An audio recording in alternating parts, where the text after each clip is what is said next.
All right, so what's up, guys? It's me, Pedro, again.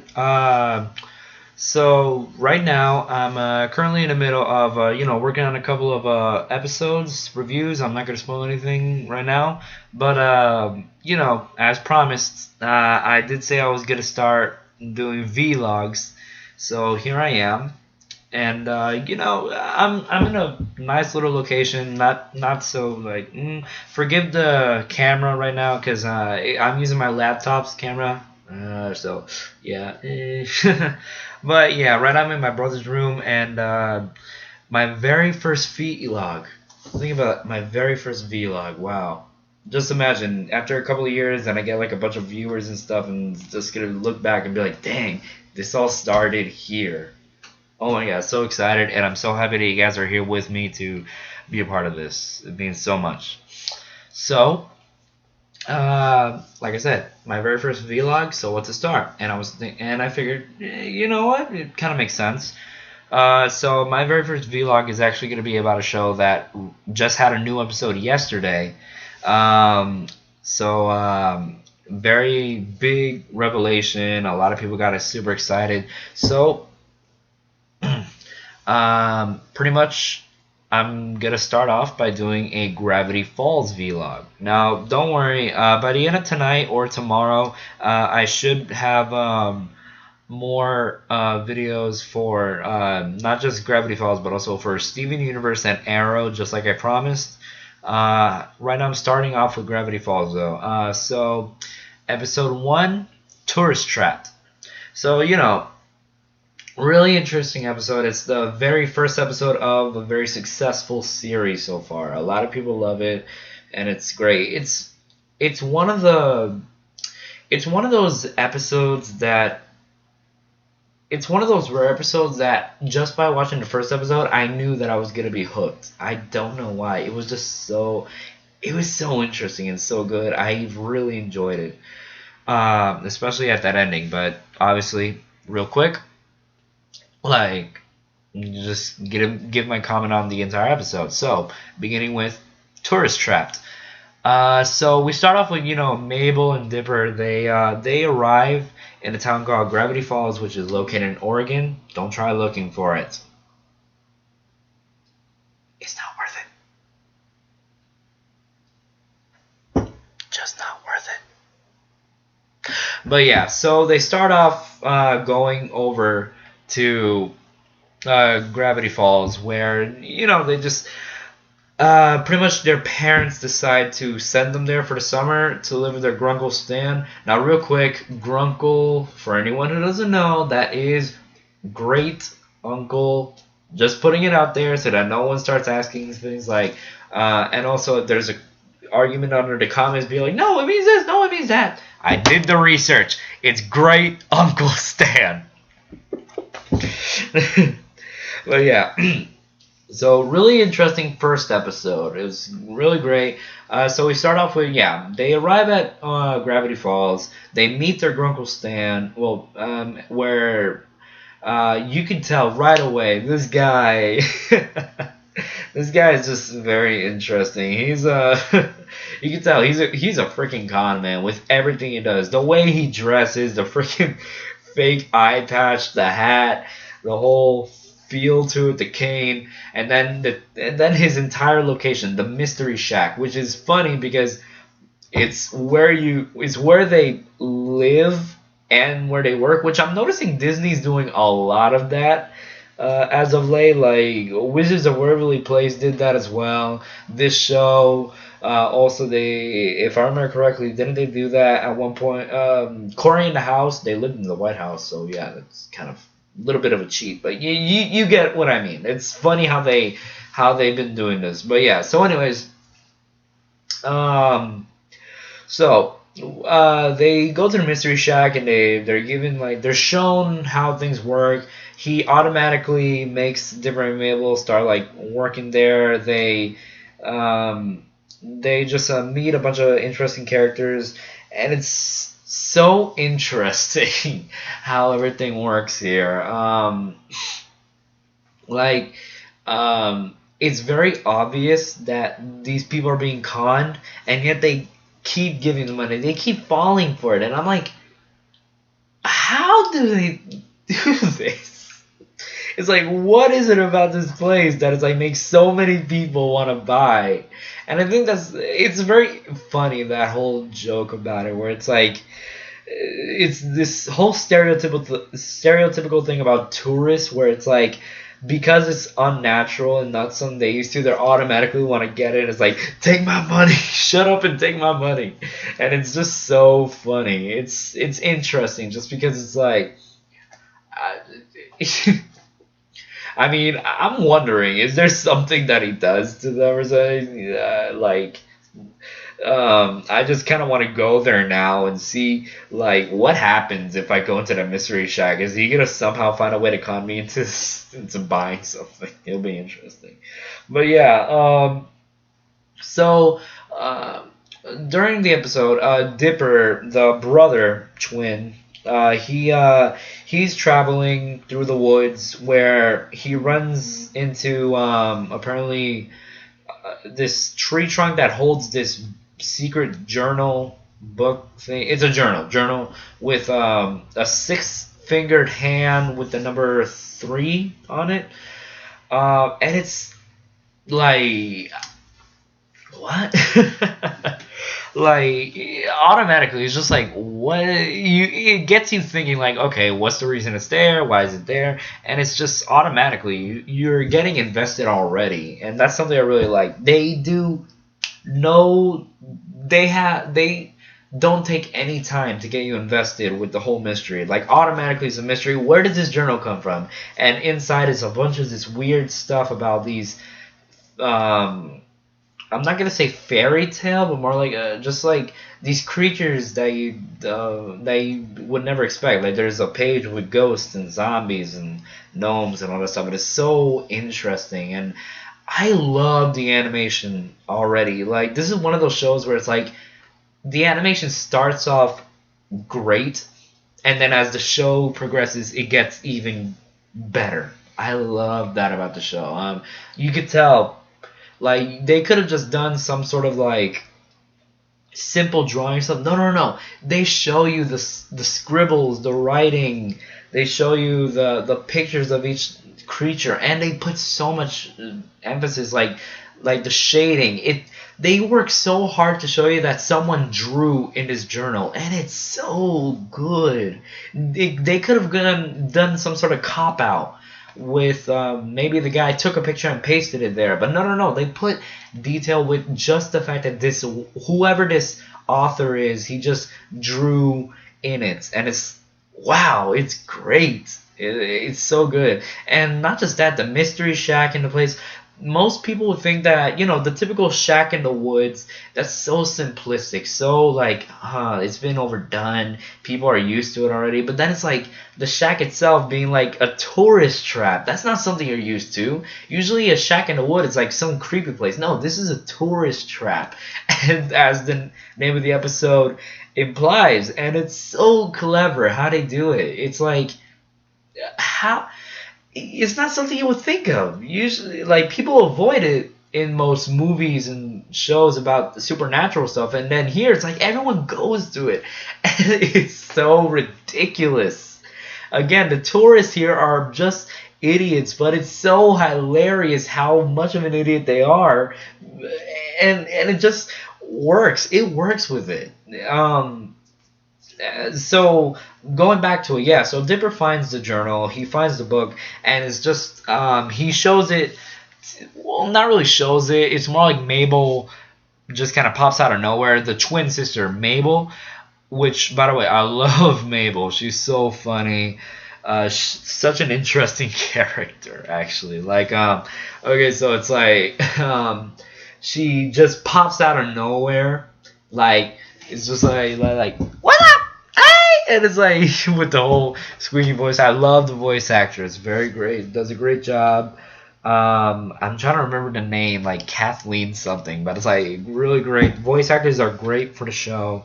But yeah, so she just appears, and Dipper is trying to hide it, but she's just all nosy and stuff. So it's just in the end, when she sees it, she thinks, you know, it's all fake. I mean, who would believe this kind of stuff? It's all like all these magical creatures and stuff. And Dipper, he's like very invested.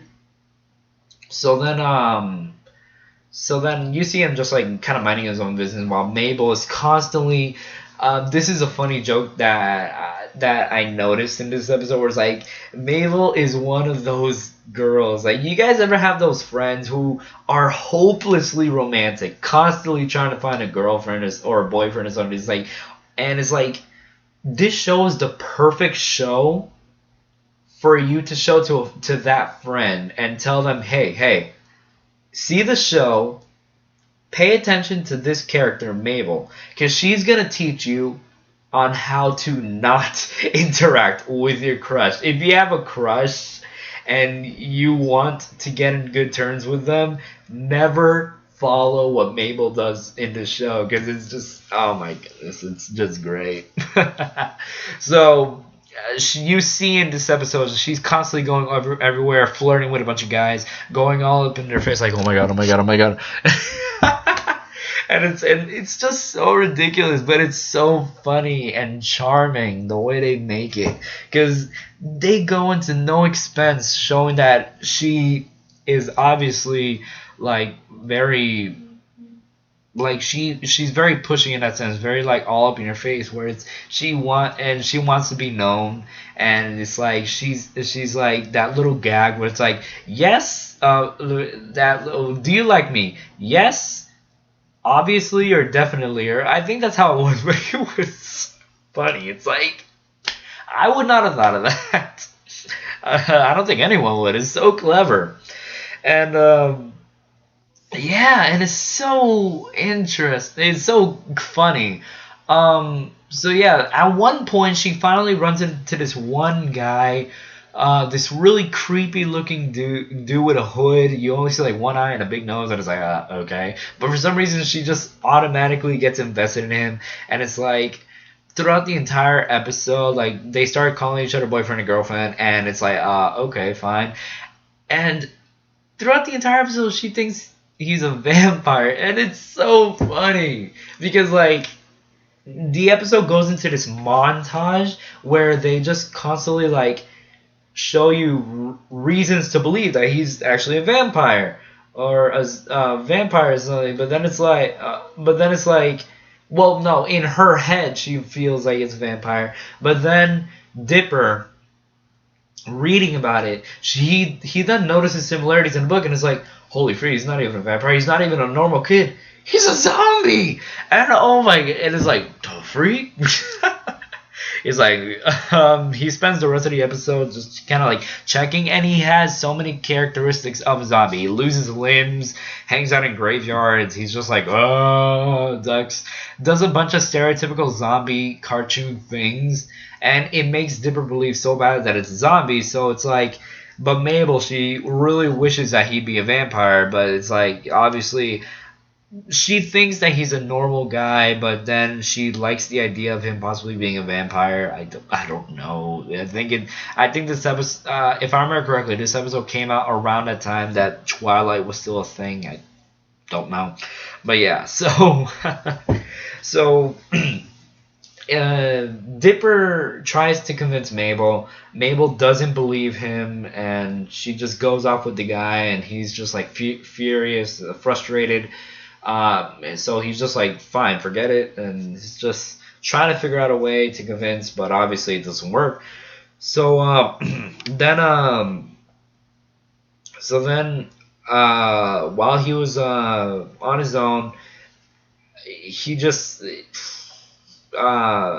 he gets motivation from the character Seuss, which is one of my favorite characters. So freaking hilarious.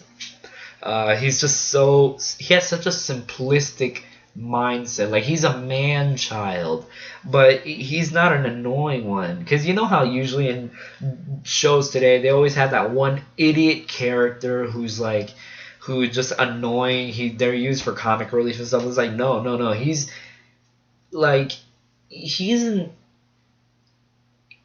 in a way a form of an idiot that is not an idiot. Like, he doesn't show the idiocracy that most idiot characters have. And and when he does joke, it's a strong joke, and it's so simple because it's like it could be such a simple joke, like where he's trying to eat and he goes nom nom, but they just put so much like the way he does it is so nonchalant. It's such a regular thing that it makes it so funny, and it's genius. It's just oh my goodness, great.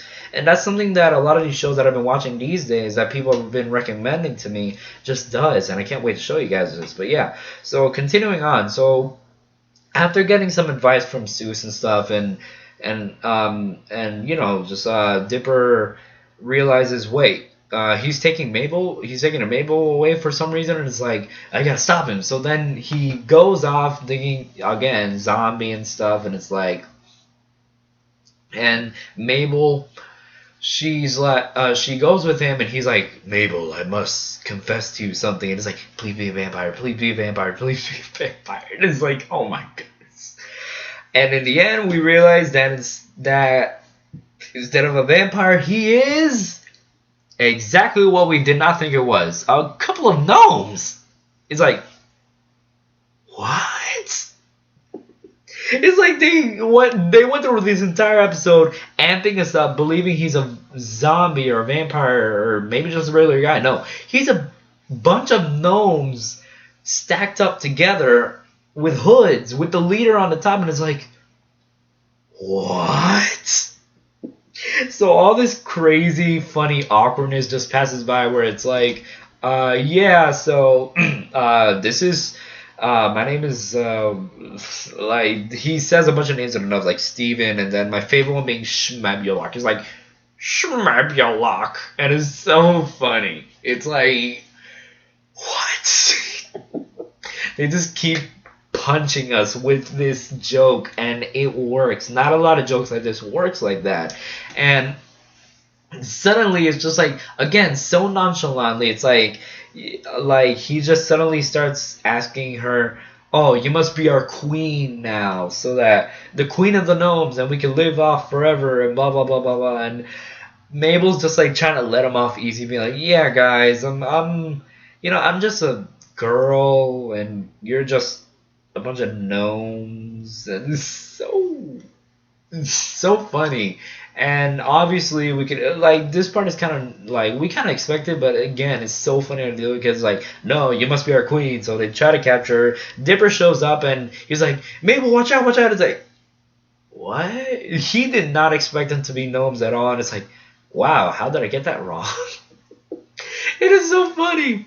So it's like, okay, so after a bunch of stuff going back and forth, being like, give back my sister, no, she must be our queen, blah blah blah. Suddenly he takes Mabel, goes off on the cart, which Wendy gives it. The character Wendy, the girl who works at the Mystery Shack. By the way, another really good character, but I'll explain. That's to be shown in another episode. But yeah, so yeah, they go off in a cart, running away from gnomes. They think they escaped. When out of nowhere, just to give us even more, the gnomes build freaking Gnometron 3000 or something. It's like a copy of that Family Guy joke where it's like Crippletron, and you see all the crippled guys getting it. It's like that, but with gnomes. So we see Gnometron. That's what I'm gonna call him. Gnometron just runs after them and be like, give us back our queen. And they do a bunch of funny jokes where it's like they're like jumping all over the cart trying to get them, trying to just like jump on all over them, destroying the cart and stuff. And in the end, it's like they go back to the Mystery Shack and they're like cornered. They do this funny thing where it's like, oh, Grunkle Stan will save us, but that is like Grunkle Stan is just like, behold the most. Let me see if I can do it in voice. Behold the most, the most. What was? He's just distracting object in the world, and it's like, what? And it's stupid but funny because it's like suddenly we see it's like it actually works, and it's like I completely forgot what I'm talking about, and everyone's just so distracted, and in the background you see them running from the gnomes, and it's like, what the heck, man? I did not see that joke coming, and that's something I really love about this first episode.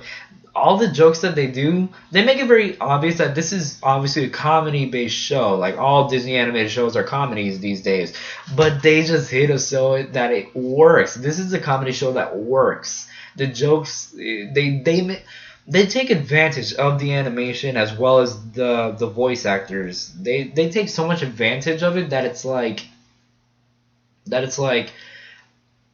all the jokes feel natural. They flow out naturally, and even the ones that are kind of like awkward and stuff, they're still funny just because it's like it's in the situation. It's still in the whole progress of it.